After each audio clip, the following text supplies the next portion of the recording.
प्राचीन समय में विद्यार्थी गुरुकुल में रहकर ही पढ़ा करते थे। बच्चे को शिक्षा ग्रहण करने के लिए गुरुकुल में भेजा जाता था। बच्चे गुरुकुल में गुरु के सानिध्य में आश्रम की देखभाल किया करते थे और अध्ययन भी किया करते थे। वरदराज को भी सभी की तरह गुरुकुल भेज दिया गया। वहां आश्रम में अपने साथियों के साथ घुलने मिलने लगा, लेकिन वह पढ़ने में बहुत ही कमजोर था।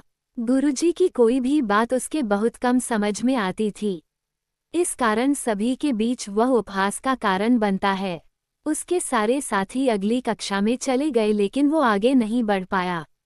गुरुजी जी ने भी आखिर हार मानकर उसे बोला, बेटा वरदराज, मैंने सारे प्रयास करके देख लिए हैं।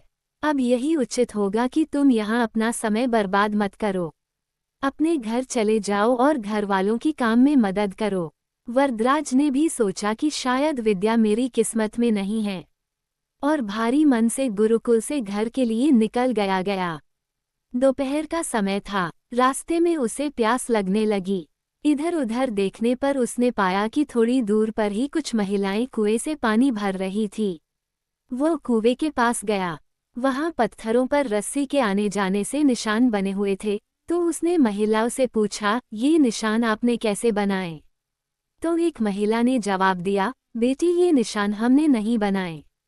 ये तो पानी खींचते समय इस कोमल रस्सी के बार बार आने जाने से ठोस पत्थर पर भी ऐसे निशान बन गए हैं। वरदराज सोच में पड़ गया।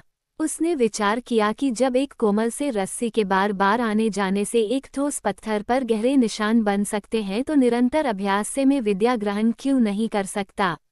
वरदराज ढेर सारे उत्साह के साथ वापस गुरुकुल आया और अथक कड़ी मेहनत की। गुरुजी ने भी खुश होकर भरपूर सहयोग किया।